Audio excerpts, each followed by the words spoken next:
Okay, today is November 21st, 2024. This is Greg Casamento, Chair of the Suffolk County IDA Governance and Compliance Committee. Call the meeting to order. Can we take a roll call as to who's present? Yes, absolutely. Okay, Josh Slaughter. Here. Sarah Lansdale. Present. Chris Damianos. Present. Brian Biedenbender. Here. And Greg Casamento. Present. Obviously. Okay, everybody is here. All right. Thank you, Kelly. Kelly, as I understand it, there's one item on the agenda today, and that is the updated draft solar policy. That's correct. Sure. Yes.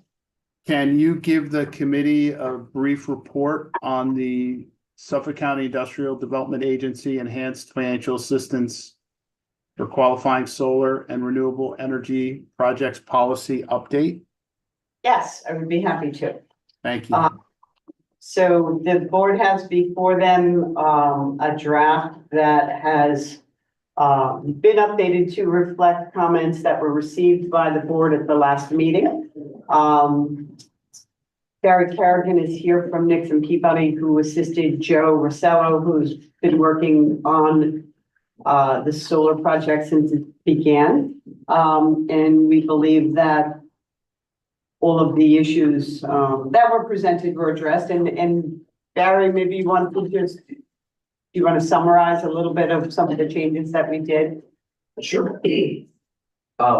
First thing we did is create a definition for renewable energy systems that was, I think, more inclusive based on feedback from our governance committee.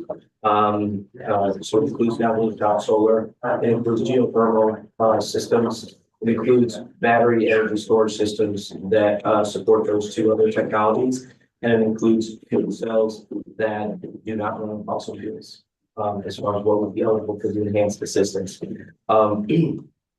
The other thing that it does is that it provides an optional extension possibility for the pilot at the right of the agency after, in addition to what the project would otherwise be eligible for under the UTEP for a period of time up to the board's discretion.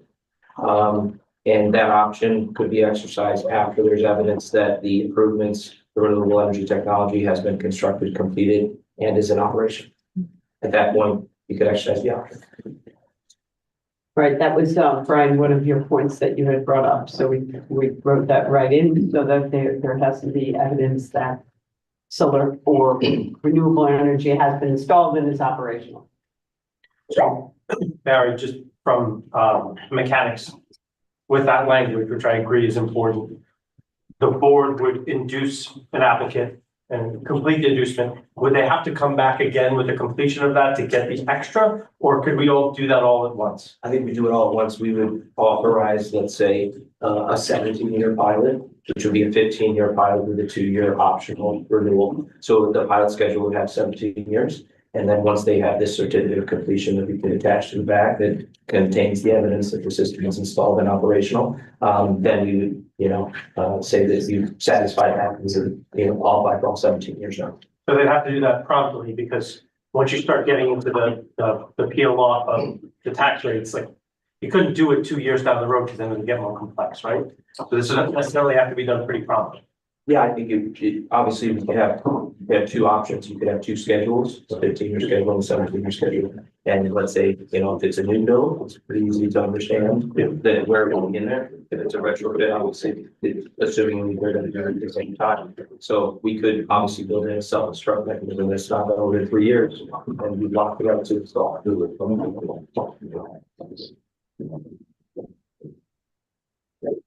Excellent.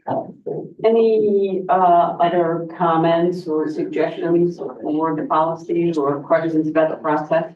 The questions on, are there any other IDAs that you're aware of that had a policy like this in place? None that I'm aware of. None that I'm aware of. Good question. So this is really the Suffolk County IDA leading the way in in being innovative for the solar industry. Yeah, and- Supporting the county executive solar up initiative.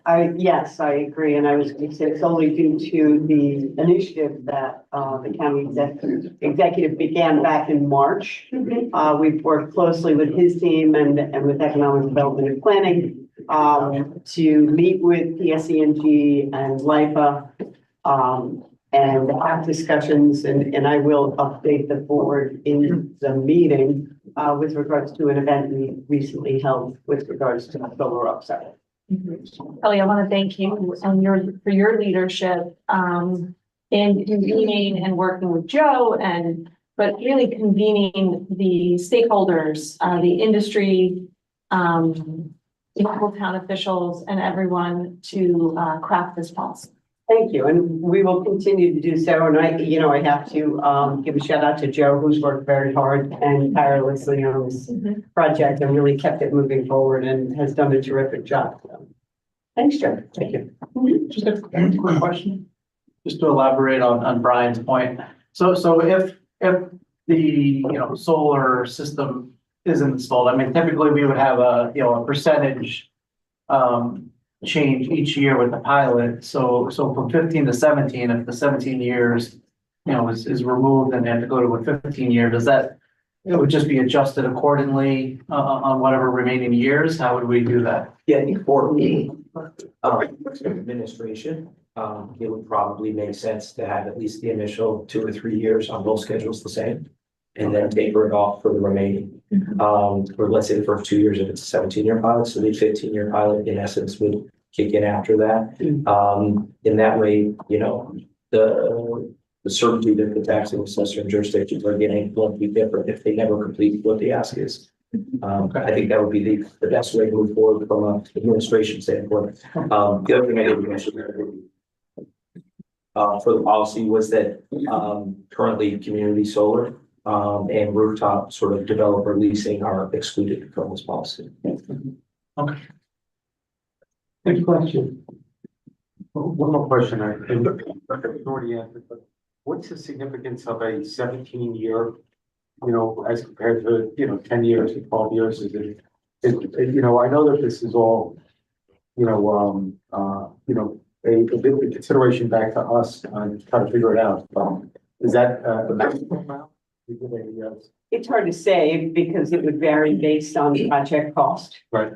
And what the taxes were on that particular project. And, there's so many variables that would come into it. That's why we, deliberately put an enhancement without, a certain amount, because we feel like each project will have a different consideration with the board. And we have the criteria listed in the policy. All those points of criteria have to be considered. And then staff will make a recommendation and we'll show you what the numbers look like. But it's impossible to say, right, Barry? Yeah, I think the issue that we're running into is we didn't want to put a hard cap on it because there could be a situation where a project that is going to do a, whether it be large scale solar or other renewable energy system upgrade, they could be the first one in a string of projects that has to pay a large interconnection and or substation upgrade. And maybe that would, say, okay, after upgrading the substation, that would allow a whole bunch of other future options for this development area. And maybe they could get longer than, let's say, we said no longer than 3 years. We need that flexibility. Well, we thought it'd be beneficial to have the flexibility to incentivize someone who's going to do that more so than maybe the follow-on project that we have in large infrastructure upgrades. Right. Okay, then. Good point. So there's no, if I could just interject, there's no limitation as to project size. Correct.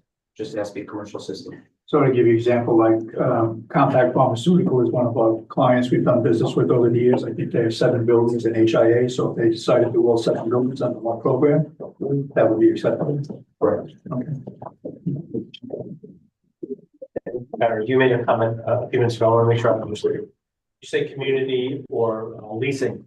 What you meant is people can't lease out their building to somebody who's developing solar. They have to be developing it for their site, or at least using their dollars. This isn't, they can't like farm it out. Correct, but we're not looking for third party job leases. Okay. Right. They have to directly benefit from it. I didn't think of that, but that makes a lot of sense.